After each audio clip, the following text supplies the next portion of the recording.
agar jangan ku sesat, pegang tanganku erat.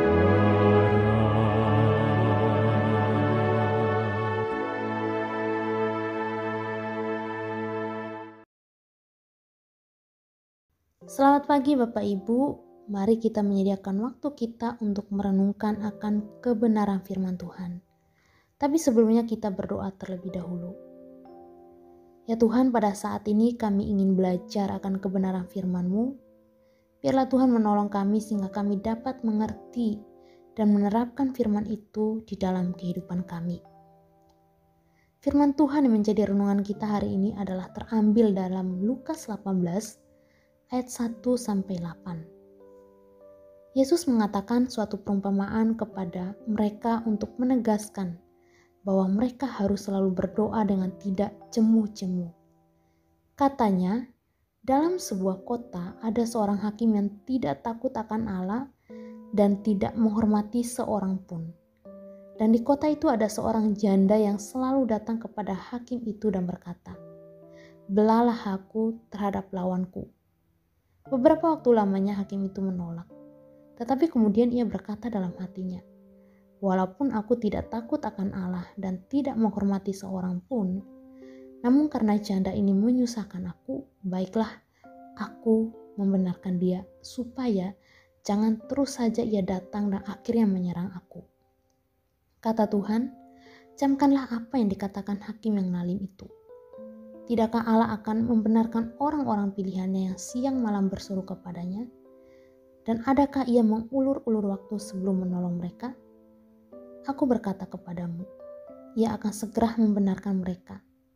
Akan tetapi jika Anak Manusia datang, adakah ia mendapati iman di bumi?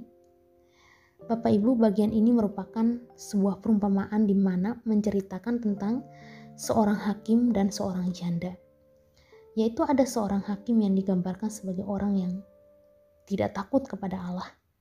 Seorang hakim yang zalim, tidak benar, tidak adil, tidak menghormati manusia, tidak peduli, tidak menganggap sesamanya. Dan janda ini adalah seorang yang miskin dan tidak mempunyai apa-apa. Di mana janda ini selalu datang kepada hakim ini untuk memohon kepada hakim tersebut karena diperlakukan dengan tidak adil. Ketika dia datang kepada hakim ini, dia berkata kepada hakim ini, "Belalah aku terhadap lawanku." Jadi ia hanya meminta agar orang itu mengembalikan apa yang telah dirampas daripada dia dan tidak menindas dirinya lagi. Nah, tapi permohonannya itu ditolak oleh hakim tersebut. Walaupun permohonannya ditolak, tetapi dia terus saja datang. Akhirnya hakim itu mengabulkan permohonan si janda ini. Dan janda ini dibenarkan. Mengapa? Karena ketekunan dan kegigihan daripada janda ini, yaitu selalu datang. Karena itu sang hakim ini menganggap bahwa perempuan ini sebagai seorang pengganggu, sehingga mau tidak mau dia harus mengabulkan permohonan perempuan tersebut, dalam artian terpaksa.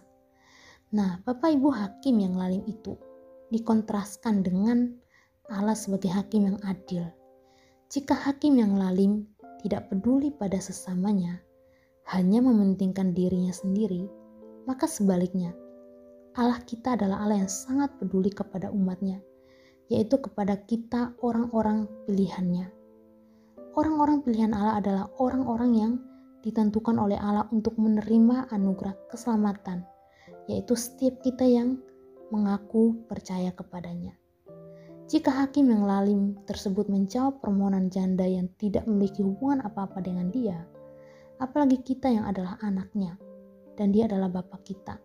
Kita yang memiliki hubungan yang sangat dekat dengan Bapa kita, dengan Allah kita.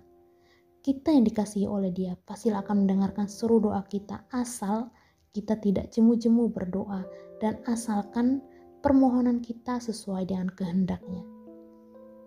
Nah, Bapak Ibu, sebenarnya bagian ini jikalau kita perhatikan masih berkaitan dengan pasal sebelumnya, yaitu pasal 17 ayat 20-37.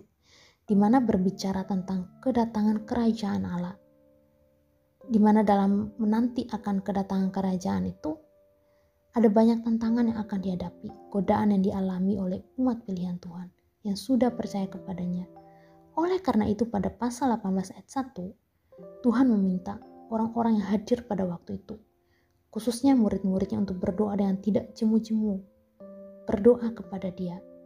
Dan tentunya ini juga harus kita lakukan sebagai orang yang sudah percaya kepadanya, sebagai orang-orang pilihannya, yaitu kita jangan jemu-jemu berdoa dalam menantikan pengharapan akan kedatangan Kristus yang kedua kali sebagai penggenapan janji keselamatan yang sempurna.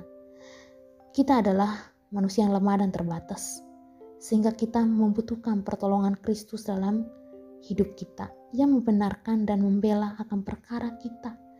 Dan pertolongan itu kita dapatkan melalui doa-doa kita kepadanya. Di dalam masa kita menantikan pengharapan kita tersebut, maka selagi kita masih hidup di dunia ini, maka hidup kita tidak pernah lepas dari perkara seperti yang dialami oleh janda tersebut. Dengan kata lain, melewati masa-masa yang memang menyulitkan bagi kita. Maka melalui doa kita diberikan kekuatan dan penghiburan oleh Tuhan untuk melewati masa-masa yang tidak menyenangkan. Tuhan Yesus memberkati kita. Mari kita berdoa. Tuhan Yesus, terima kasih untuk anugerah keselamatan yang Tuhan berikan kepada kami. Tuhan berikan kami hati yang selalu bersandar kepadamu. Di tengah-tengah tantangan, kesulitan, godaan yang kami hadapi dalam kehidupan kami, biarlah kami selalu datang kepadamu, memohon pertolongan daripadamu. Di dalam nama Tuhan Yesus kami berdoa. Amin. Pegang